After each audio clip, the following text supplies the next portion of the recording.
দৈবকীৰ গৰ্ভজা অষ্টম সন্তানে সংহাৰ কৰিব তোক অবলীলাক্ৰমে।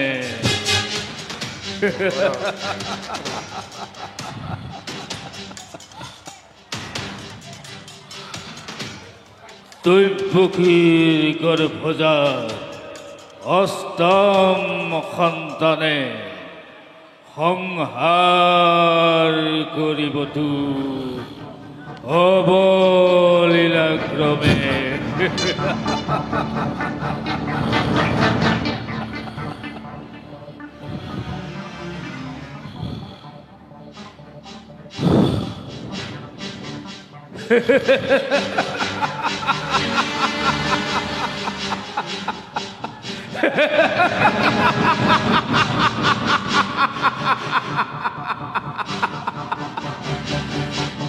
দৈবকীৰ গৰ্ভজা অষ্টম সন্তানে সংহাৰ কৰিব তোক অবলীলাক্ৰমে।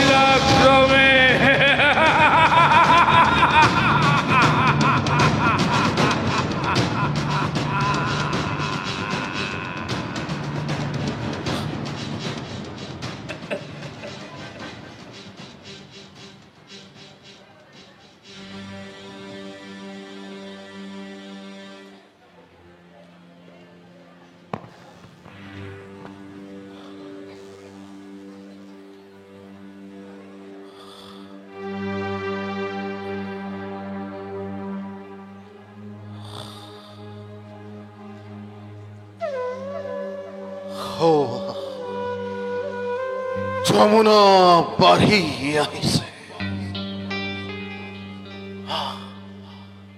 কি প্ৰচণ্ড সোঁত!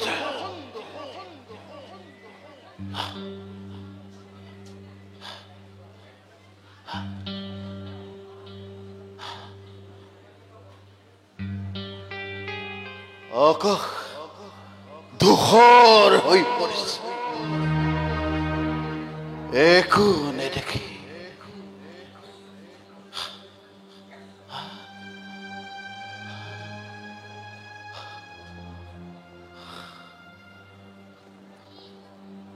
যমুনার সিটো পরে কি আছে?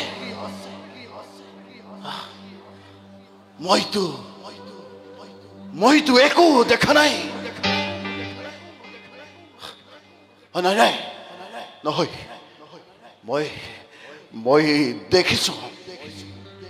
মই ঋণী কিৰিণীকি দেখা পাইছো।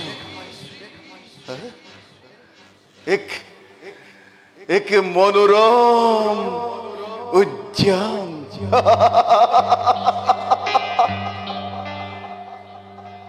কি বৃন্দাবন?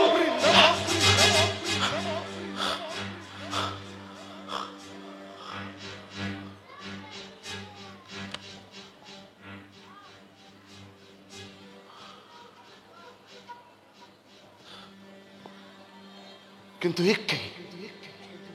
এই অথব্য অরণ্যখন যেন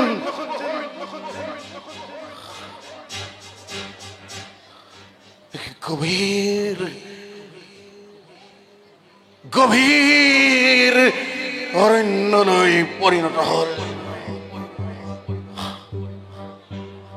আৰু হৌতো অৰণ্যৰ মাজে মাজে এই হৌতো এটা বাঘ, এটা প্ৰকাণ্ড বাঘ। এই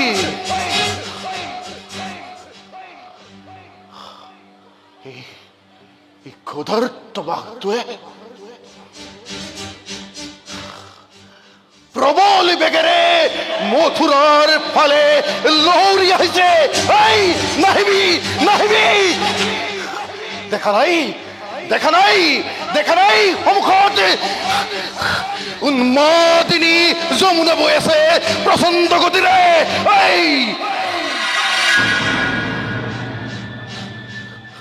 কিন্তু ক্ষুধাৰ্ত বাঘটোৱে একো বাধা নামানি মোৰ ফালে লহৰি আহিছে। ঐ বিশাল যমুনা জঁপিয়াই পাৰ হৈ সি মথুৰাৰ ফালে আহিব লাগিছে। ঐ কোন আছ? প্ৰসাদৰ দুৱাৰ বন্ধ কৰ, সিংহৰ দুৱাৰ বন্ধ কৰ, মোৰ তৰোৱাল।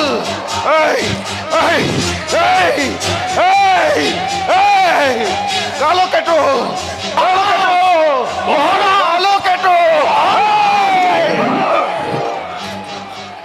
কোন তই? মহাৰাজ কোন তই? ওই কালকেতু মহাৰাজ।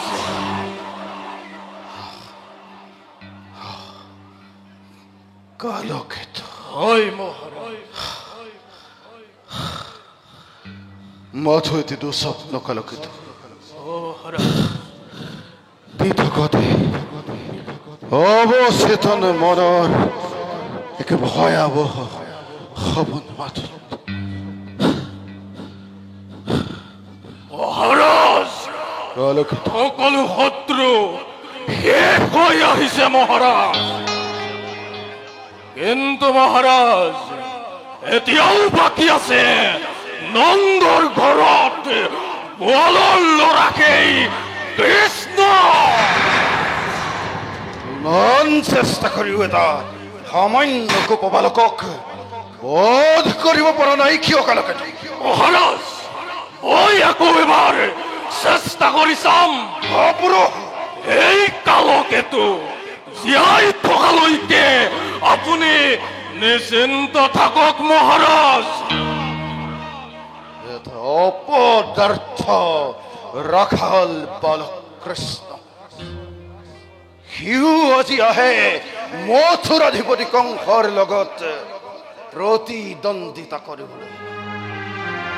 মহাৰাজ তাৰ ইমান সাহস কেনেকৈ হল কালকেতু? মহাৰাজ কৃষ্ণ প্ৰকৃততে নন্দৰ সন্তান নহয়। কালকেতু ই হেনো দৈৱকীৰ গৰ্ভজাত অষ্টম সন্তান। কালকেতু মহাৰাজ বসুদেৱে মায়াৰ বলেৰে যশোদাতনৈ যুগমায়া নিজ সন্তানৰ সলনি কৰি আনিছিল। এই কথা তুমি কাৰ মুখত শুনিলা কালকেতু? মহাৰাজ সকলো প্ৰজাৰ মুখে মুখে সেই একেটা কথাকে মহাৰাজ। প্ৰজাৰ মুখে মুখে যি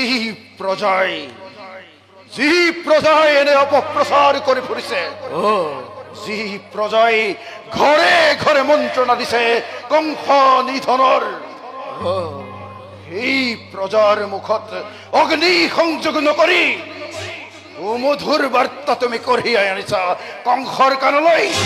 ক্ষমা কৰিব মহাৰাজ, কিন্তু মহাৰাজ এতিয়াও দৈৱকী আৰু বসুদেৱ বন্দী হৈ আছে আমাৰ লৌহ কাৰাগাৰত। সিহঁতক সুধিলেই সকলো কথা গম পাব মহাৰাজ।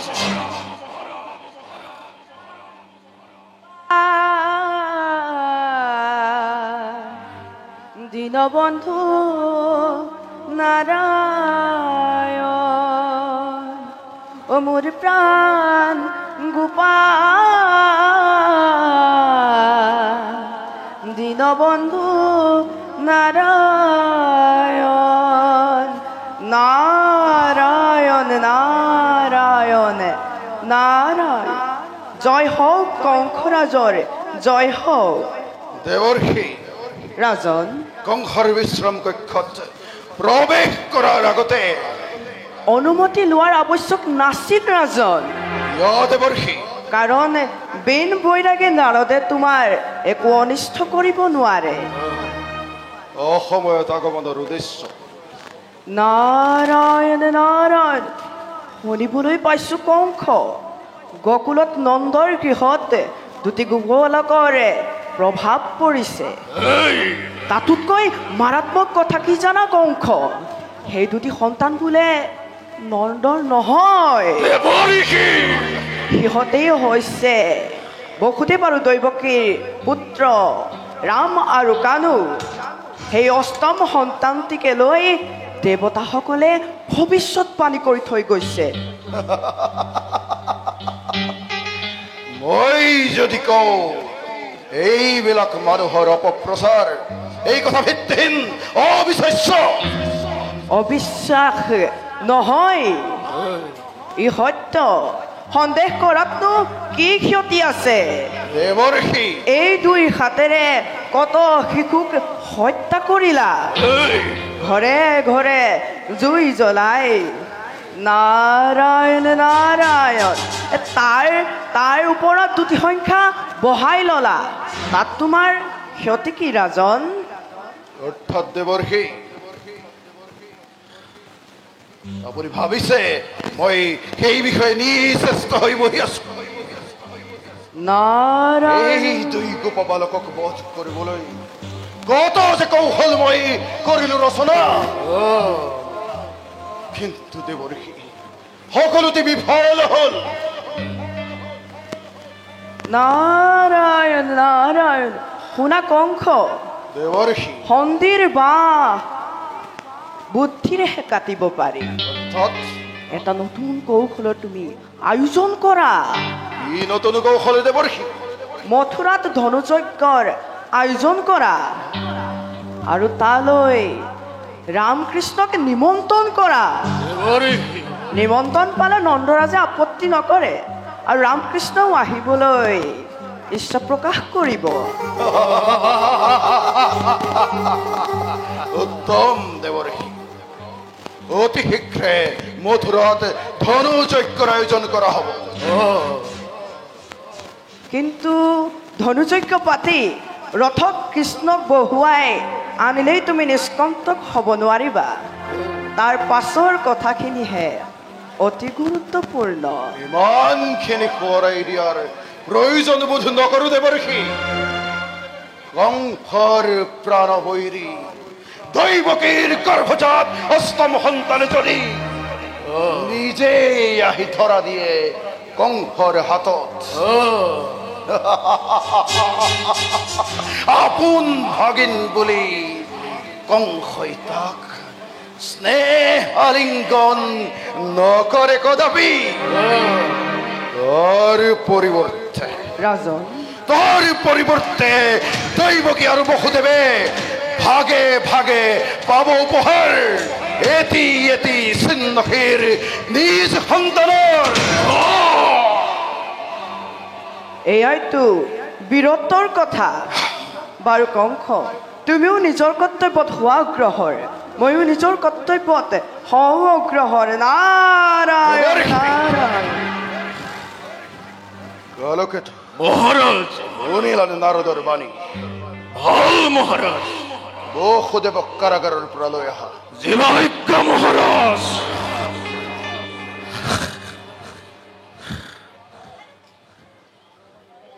দেৱক মাতি অনাৰ আৱশ্যক নাছিল কংস।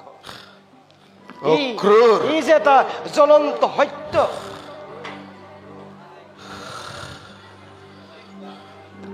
বেশে বাষ্প লাহে লাহে উদ্গীৰণ হৈছে। মথুৰাৰ এই সমগ্ৰ ৰাজ্য আকাশ ছাতি পেলাইছে। তুমি ৰাজদ্ৰোহী অক্ৰূৰ। মহাৰাজ, তোমাৰ অপৰাধ অতি গুৰুতৰ। মহাৰাজ, সেই অপৰাধৰ ৰায় বহুদিনৰ আগতেই দি থৈছে। সেই অপৰাধৰ শাস্তি আজিও ৰহি থোৱা নাই কংস।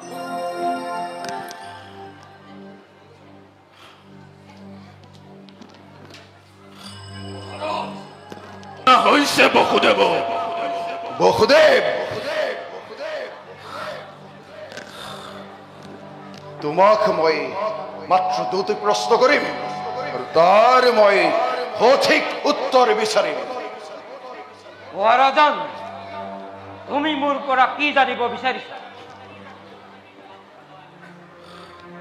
ছয়টি সন্তান, ছয়টি সন্তান তুমি মোৰ হাতত তুলি দিয়াৰ পিছত মই যিদিনা দৈৱকীৰ গৰ্ভৰ পৰা এটি কন্যা শিশু তুলি আনিছিলো, সেই সন্তান তোমালোকৰ সপ্তম সন্তান হয় নে নহয়?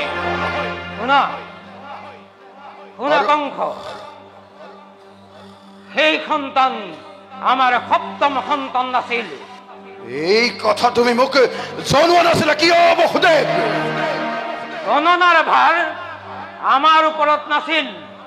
তুমিয়েতো এটি এটি কৰি লেখি লেখি সন্তানসকলক হত্যা কৰিছিলা।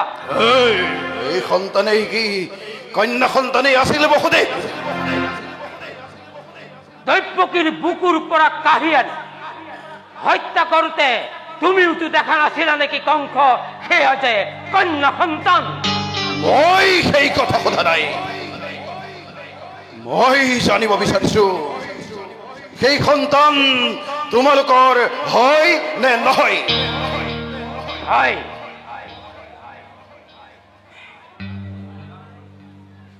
সেই কন্যা সন্তান আমাৰ পুত্ৰ সন্তানৰ বিনিময়তে লাভ কৰিছিলো।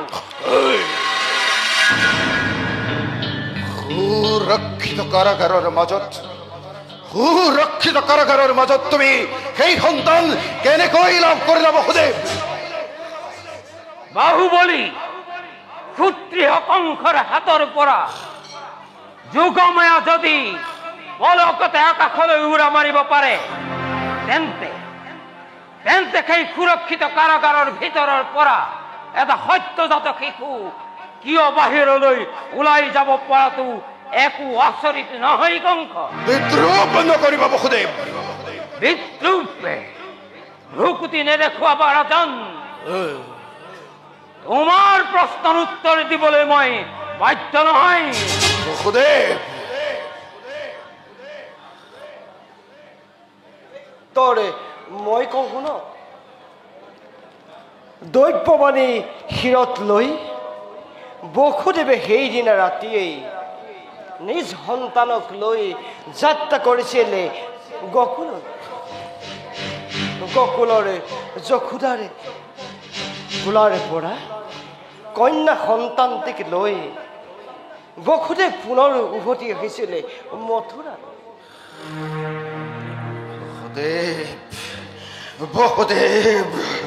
বসুদেৱ বিশ্বাসঘাতক। কেৱল সিমানেই নহয়, তোমাৰ ৰাজ্যতে আমাৰ সপ্তম পুত্ৰও নন্দৰ গৃহতে আছে। ৰাখাল বালক হৈ ৰাম কানু দুয়ো মলিছে আনন্দ মনেৰে বৃন্দাবনত। বসুদেৱ, তোমালোক সঁচাকৈয়ে মহাভাগ্যৱান। কংসৰ প্ৰাণবৈৰী দৈৱকীৰ গৰ্ভজাত অষ্টম সন্তানক আথে বেথে জহুৱাৰ কোলাত শুৱাই থৈ অহাৰ পাছতো ইমান দিনে যে ৰাম কানুৱে তোমালোকৰ চিহ্নহীন দেখিবলৈ পোৱা নাই। এও কি তোমাৰে অনুগ্ৰহ নেকি কংস?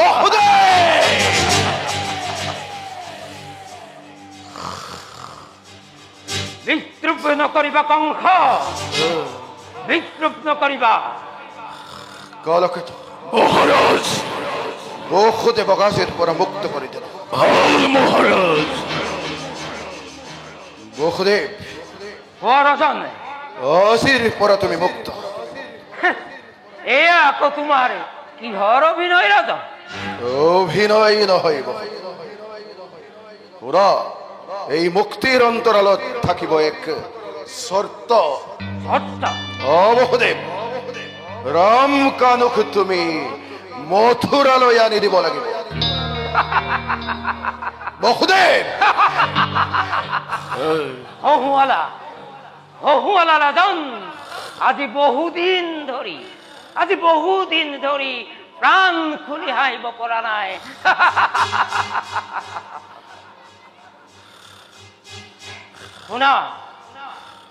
শুনা কংস, মই ৰাম কানুক ঘূৰাই আনিবৰ বাবে মাঝ নিশা যমুনা পাৰ হৈ দুকুল টকা পানীৰ মাজেদি মই দৌৰি যোৱা নাছিলো। তোমাৰ আদেশ মই পালন নকৰো মহাৰাজ। ৰাজন, তোমাৰ অপৰাধ অতি গুৰুতৰ। ইয়াৰ বাবে মই তোমাক কি শাস্তি বিধান কৰিব পাৰো তুমি জানা? জানা আছে। কলকাতা মহাৰাজ, বসুদেৱক কাৰাগাৰলৈ লৈ যোৱা। ভাল মহাৰাজ। সময়ত উচিত শাস্তিৰ বিধান কৰা হ'ব। সেই আদেশ অৱশ্যে মই পালন কৰিব পাৰোঁ। তুমি পাৰিবা অক্ৰূৰ? নিশ্চয় পাৰিম মহাৰাজ। যোৱা তেন্তে অক্ৰূৰ, ৰাম কানুক ধনুযজ্ঞলৈ লৈ আহা আৰু শুনা, মহাৰাজ নন্দৰাজক লগতে নিমন্ত্ৰণ জনাবা। মহাৰাজ, কালিলৈ প্ৰত্যুষতে মই যাত্ৰা কৰিম গকুললৈ। এতিয়া মই আহিলোহে ৰাজন। যোৱা অক্ৰূৰ।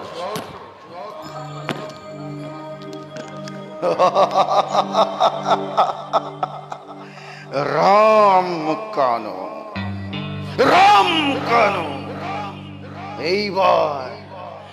এইবাৰ তহত হ সাবধান। এইখন বিৰিন্দাৰ বননি নহয়, এইখন সুৰক্ষিত মথুৰা নগৰী। আৰু মই অঘাসুৰ, বকাসুৰ কিম্বা প্ৰলম্বাসুৰ নহওঁ মই পুতনা ৰাক্ষসী। এইবাৰ তহঁতৰ সন্মুখত স্বয়ং মথুৰাধিপতি কংস।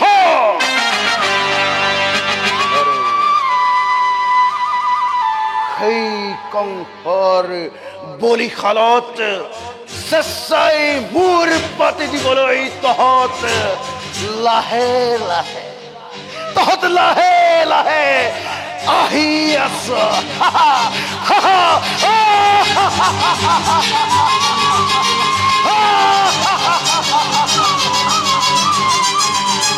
নাৰায়ণ নাৰায়ণ দেৱৰ্ষি, নাৰায়ণ।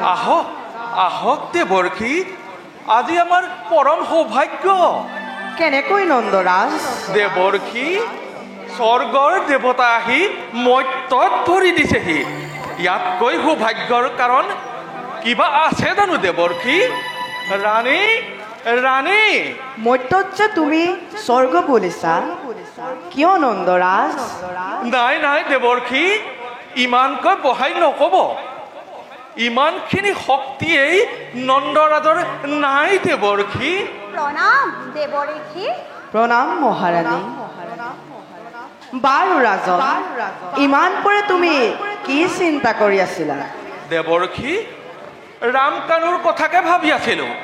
তাৰ আদি অন্ত পালা জানো? আদি অন্ত মানে পিতা পুত্ৰৰ পৰিচয় হৈছেনে? পিতা পুত্ৰ পৰিচয়? ই যে এটা বাস্তৱ কথা দেৱৰ্ষি। অবান্তৰ নহয় নন্দৰাজ। দেৱৰ্ষি, ভাবি চোৱা, শৈশৱত পুতনা ৰাক্ষসীবধ, ক্ৰমে অঘাসুৰ, বকাসুৰ, ধেনুকাসুৰ, চক্ৰবাদ আৰু কালিন্দিক কালীয় দমন। তোমাৰ বংশৰ পৰম্পৰাত এই ঘটনাই স্বীকৃতি পাব জানো নন্দৰাজ? দেৱৰ্ষি, ই মাথো এক ব্যতিক্ৰম। ব্যতিক্ৰম নহয় নন্দৰাজ, দেৱৰ্ষি, ই বিধিলিপি, নিয়তিৰ বিধান। দৈৱকীৰ যেতিয়া বিয়া হৈছিল তেতিয়া কংসই বৰকন্যাক লৈ যাওঁতে দেৱতাসকলে এক ভৱিষ্যতবাণী কৰিছিল। তোমাৰ মনত আছেনে? আছে দেৱৰ্ষি। দৈৱকীৰ গৰ্ভদাত অষ্টম সন্তানে কংসক এদিন কৰিব নিধন। এইটো দেৱৰ্ষি। কিন্তু সেই অষ্টম সন্তানটি এতিয়া ক'ত আছে? নাজানো দেৱৰ্ষি। তাতেইতো আচল ৰহস্য লুকাই আছে নন্দ। দেৱৰ্ষি দৈৱকী বসুদেৱৰ বাদে কোনেও নাজানে যে সেই অষ্টম সন্তানটি এতিয়া ক'ত আছে। দেৱৰ্ষি নন্দৰাজ, দেৱৰ্ষি বসুদেৱৰ অন্যতম ভাৰ্যা ৰোহিণীৰ গৰ্ভৰ সন্তান বুলি তুমি যাক অত দিনে লালন পালন কৰিলা, সেয়া আচলতে ৰোহিণীৰ সন্তান নহয়। দেৱৰ্ষি সেই সন্তানে পোনতে দৈৱকীৰ গৰ্ভতে স্থান লাভ কৰিছিল। দেৱৰ্ষি দেৱৰক্ষী সেয়াই আছিল দৈৱকীৰ সপ্তম সন্তান। তাৰ পাছত দেৱৰক্ষী তাৰ পাছত দৈৱকীৰ গৰ্ভস্থ সন্তানে স্থান ল'লে ৰোহিণীৰ গৰ্ভত। দেৱৰ্ষি আৰু সেই বলোৰামকে তোমালোকে অতদিনে লালন পালন কৰিলা। কি আচৰিত! আচৰিত একো নহয় দেৱী, তাতকৈ আচৰিত কাহিনী মই তোমালোকক কোৱাই নাই। দেৱৰ্ষি নাৰায়ণ নাৰায়ণ। আহা মোৰ বাচাহত দেৱৰক্ষীক প্ৰণাম কৰা। প্ৰণাম দেৱঋষি। চিৰঞ্জীৱী হোৱা বাচ্চাহঁত। তাৰ পাছত শুনা ৰাণী, কংসৰ কাৰাগাৰত যেতিয়া অষ্টমটি সন্তানৰ জন্ম হৈছিল, ঠিক একে সময়তে তুমিও এটি কন্যা সন্তানৰ মাতৃ হৈছিলা।